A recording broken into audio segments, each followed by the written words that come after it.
Hello दोस्तों, आज हम आपके लिए लेकर आ गए हैं महादेवी वर्मा का जीवन परिचय, जो कि आपके क्लास 10th व 12th के बोर्ड एग्जाम के पॉइंट ऑफ व्यू से बहुत ही ज़्यादा महत्वपूर्ण है। इसीलिए इस वीडियो को अंत तक बिना स्किप किए देखें, जिससे कि यह जीवन परिचय आपको अच्छे से समझ में आएगा। और इस वीडियो के अंत में मैं इस जीवन परिचय के एक शॉर्ट फॉर्म भी लिखा दूंगा, जिससे कि आपको इस जीवन परिचय में कम से कम याद करना पड़े। इसलिए इसको आपको पूरा देखना है। तो देखते हैं। हिंदी साहित्य में आधुनिक मीरा के नाम से प्रसिद्ध कवयित्री एवं लेखनी महादेवी वर्मा का जन्म वर्ष 1907 में उत्तर प्रदेश के फर्रुखाबाद शहर में हुआ था। इनके पिता गोविंद साहेब वर्मा भागलपुर के एक कॉलेज में प्रधानाचार्य थे। माता हेमरानी साधारण कवयित्री थीं एवं कृष्ण में अटूट विश्वास रखती थीं। इनके नाना जी को ब्रज भाषा में कविता करने की रुचि थी। ठीक है, तो इसमें महत्वपूर्ण चीज़ें क्या थीं? जैसे उनका जन्म कब हुआ था, ये महत्वपूर्ण है। कहाँ पर हुआ था, ये भी महत्वपूर्ण है। इनके पिता का नाम क्या था, ये भी महत्वपूर्ण है। और इनकी माता का नाम क्या है, ये भी महत्वपूर्ण है। ठीक है, ये महत्वपूर्ण चीज़ें हैं, ये आपको याद रखनी है। यहाँ से इनके नाना जी को भी ब्रज भाषा में कविता करने की रुचि थी। नाना और माता के गुण का महादेवी पर गहरा प्रभाव पड़ा। इनकी प्रारंभिक शिक्षा इंदौर में और उच्च शिक्षा प्रयागराज में हुई। 9 वर्ष की अल्पायु में इनका विवाह स्वरूप नारायण वर्मा से हुआ। इनका विवाह कितनी वर्षों में हो गया था? जब ये 9 वर्षों की थी तो इनका विवाह किनसे हो गया था?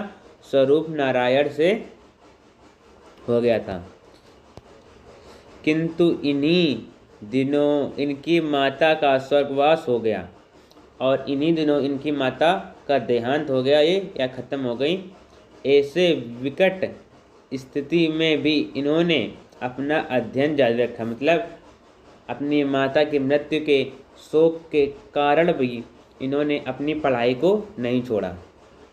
अत्यधिक परिश्रम के फलस्वरूप इन्होंने मैट्रिक से लेकर एमए, मतलब ये कहाँ से मैट्रिक एमए तक पढ़ी थी, तक की परीक्षा प्रथम श्रेणी में उत्तीर्ण की। मतलब ये मैट्रिक से लेकर और एमए तक इन्होंने सब में प्रथम श्रेणी प्राप्त की। वर्ष 1929 में इन्होंने प्रयागराज महिला विद्यापीठ में प्रधानाचार्य पद को सुशोभित किया। मतलब ये 1933 में प्रयागराज महिला विद्यापीठ में प्रधानाचार्य पद से बन गई। इन्होंने लड़कियों की शिक्षा के लिए काफ़ी प्रयास किया। मतलब इन्होंने लड़कियों की शिक्षा के लिए काफ़ी प्रयास किया, जिससे कि वे लड़कियां, सभी लड़कियां पढ़ सकें, चाहे वह गरीब हों चाहे वह अमीर। साथ ही नारी की स्वतंत्रता के लिए ये सदैव संघर्ष करती रहीं। इनके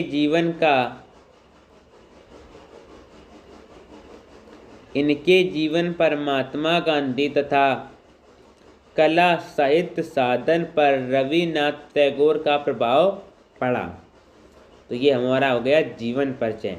अब इसका हम एक शॉर्ट फॉर्म भी देख लेते हैं, जिसमें कि आपकी इनकी मृत्यु कब हुई थी, जन्म क्या हुआ था, इनकी प्रमुख रचनाएं क्या है, साहित्यिक परिचय क्या है, सभी उसमें आपका आ जाएगा।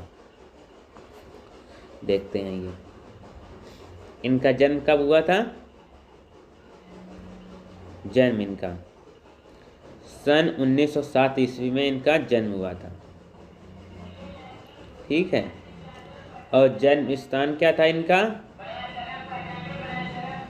उत्तर प्रदेश के फर्रुखाबाद जिले में इनका जन्म हुआ था। मृत्यु कब हुई थी? 17 सितंबर सन 1987 ईस्वी में इनकी मृत्यु हुई थी।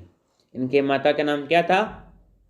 श्रीमती हेमरानी देवी इनकी माता का नाम, और पिताजी का नाम था श्री गोविंद साय वर्मा, इनके पिताजी का नाम था। आरंभिक शिक्षा कहाँ पर इन्होंने ली थी? मध्य प्रदेश राज्य के इंदौर जिले में इन्होंने अपनी आरंभिक और उच्च शिक्षा, प्रयागराज में इन्होंने अपनी उच्च शिक्षा ली। उपलब्धि इनकी क्या है? महिला विद्यापीठ की प्रधानाचार्य, पद्म भूषण, इनको पद्म भूषण पुरस्कार भी मिला। शेख सरिया तथा मंगल प्रसाद पुरस्कार, ये पुरस्कार मिला। भारत भारती पुरस्कार, ये भी पुरस्कार मिला। भारतीय ज्ञानपीठ पुरस्कार, ये भी पुरस्कार मिले। मतलब इनको बहुत सारे पुरस्कार मिले, ये भी आपको याद रखने हैं। रचनाएं इनकी क्या है? निहार, नीरजा, दीपशिखा, सांद गीत, ये इनकी रचनाएं हैं। भाषा इनकी कौन है? खड़ी बोली इनकी भाषा है।